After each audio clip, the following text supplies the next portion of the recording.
Ouais, la team, incroyable, c'est imaginaire. L'homme le plus fort d'Afrique, le plus jeune président d'Afrique, Ibrahim Traoré, vient de frapper fort. Ouais, c'est pas une blague. Ibrahim Traoré a mis 2000 motos aux policiers burkinabés, sans crédit. Je répète, sans crédit. Je vous laisse regarder la vidéo et donner vos avis en commentaire. N'oubliez pas de vous abonner. On est ensemble. Ciao. Mesdames, Mesdemoiselles et Messieurs, soyez salués depuis vos positions respectives, où que vous soyez, partout dans ce monde. La une de l'actualité internationale, notamment l'actualité continentale, est marquée par la viralité de ces images que vous êtes en train de voir.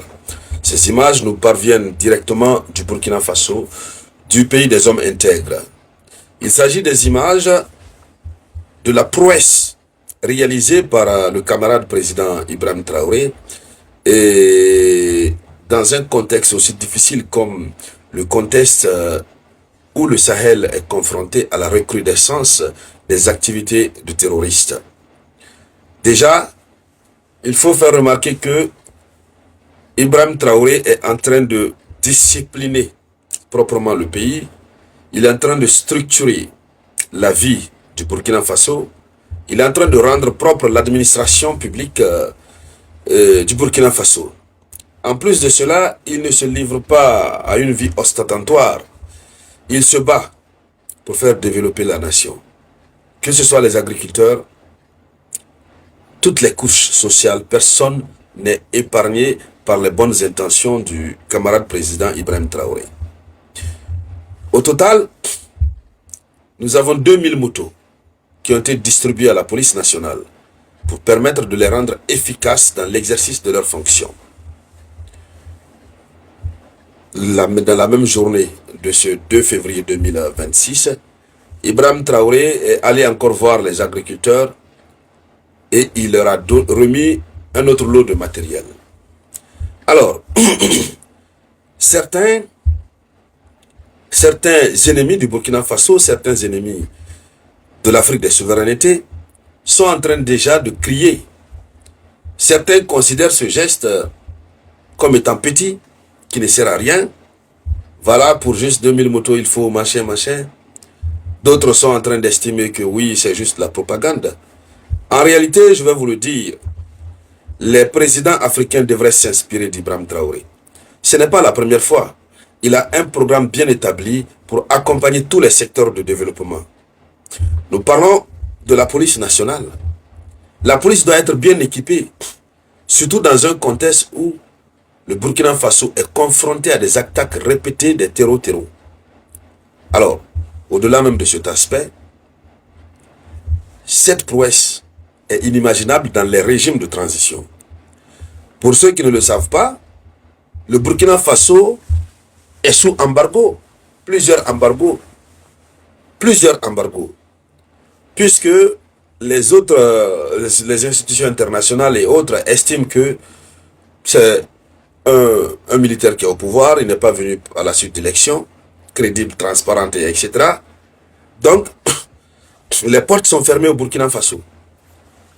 Au niveau du FMI, de la Banque mondiale, les instances africaines ont fermé la porte. Il n'y a pas de perfusion financière sur le Burkina Faso. C'est aussi comme les autres États du Sahel. On n'injecte pas de l'argent dans leur économie. Et puis le pays est en guerre. Le pays est en guerre. Donc pendant que le pays est en guerre, lorsque Ibrahim Traoré réussit à poser de tels actes, il faut vraiment saluer. Dans la plupart des cas, nous avons vu des juntes militaires en Afrique. Quand ils viennent, ils prennent simplement goût du pouvoir, de la vie de luxe, la vie ostentatoire. Et puis ils s'en fichent pas mal de leur peuple. Non, pas du tout, ils s'en fichent pas mal. Mais là, nous avons en face de nous un camarade, un président patriote dans l'âme, qui pense chaque jour à son peuple. Depuis qu'il est venu au pouvoir, il est très rare de voir Ibrahim Traoré en tenue civile. Oui, parce qu'il s'est dit qu'il est un soldat. Il est venu en tant que soldat pour se mettre au service de la nation du Burkina. Et ce sont des règles militaires simples, adaptées aux civils qu'il applique. L'armée, c'est la discipline. L'armée, c'est la discipline. Un, c'est-à-dire le développement commence par un. Un vaut mieux que zéro. L'image du Burkina Faso est en train de changer. L'image est en train de changer.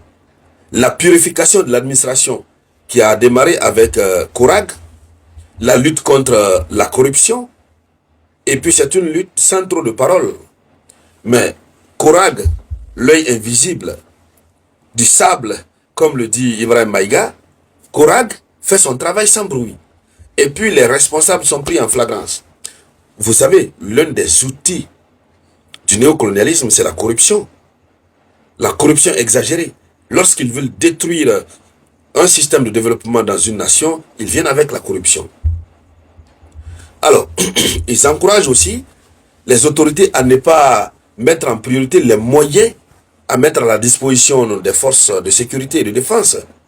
C'est ce que les colonialistes ont toujours fait pour les États africains avec lesquels ils ont collaboré. On les a chassés donc au Burkina Faso, au Niger, au Mali. Il revient donc à ces différents chefs d'État de prendre leurs responsabilités et de faire en sorte que la gouvernance soit plus bénéfique pour le peuple. Aujourd'hui, après combien d'années, si Ibrahim Traoré continue à être adulé, à être aimé de la plus sincère et de la plus bonne des manières au Burkina Faso, c'est parce que les Burkinabés sont en train de voir ce qu'il est en train de poser comme acte, comment il est en train de faire développer le Burkina. Même si ce n'est pas par une baguette magique que le panier de la ménagère va changer automatiquement, même s'il faut dire qu'au Burkina, les Burkinabés tirent le diable par la queue, il faut le dire, parce que le pays est en guerre, le pays est régulièrement attaqué. Mais si, dans les décombres des attaques, de telles prouesses sortent, il faut féliciter, il faut encourager. L'objectif des terreaux et de leurs sponsors étrangers a toujours été de mettre le Burkina, particulièrement le Burkina et l'ensemble du Sahel, dans une terreur qui ne dit pas son nom, une instabilité chronique.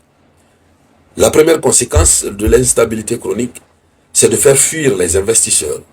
Mais on le dit très souvent, l'argent n'a pas besoin de bruit, l'argent n'aime pas le bruit. Mais quand tu as l'argent et tu fais trop de bruit, mais écoutez, l'argent va se volatiliser. Donc, les investisseurs ont peur d'aller dans ces différents pays. Alors, cela joue beaucoup plus sur l'économie burkinabé. Ça, c'est un.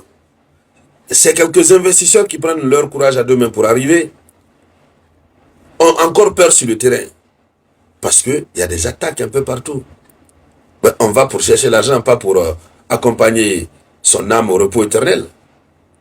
Donc, si malgré toutes ces restrictions, un contexte qui fait de telle sorte que les investisseurs n'arrivent pas, et il n'y a pas d'aide financière de la part des institutions qui habituellement donnent l'argent aux États africains, sans crédit, si Ibrahim Traoré est en train de faire de telles réalisations, ça mérite des applaudissements, ça mérite d'être ovationné, ça mérite qu'on en parle.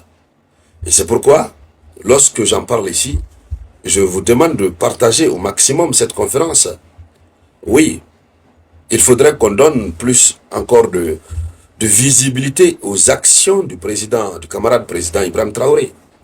Il fait pour le Burkina, pas pour lui. Il ne fait pas pour son nom, mais il fait parce que, patriotiquement, c'est ce qu'il devrait faire. Donc, un patriote dans l'âme. Alors, mesdames, mesdemoiselles et messieurs, voici pour vous la une de l'actualité internationale. Merci de la partager au maximum. Je vous reviens avec de nouvelles actualités.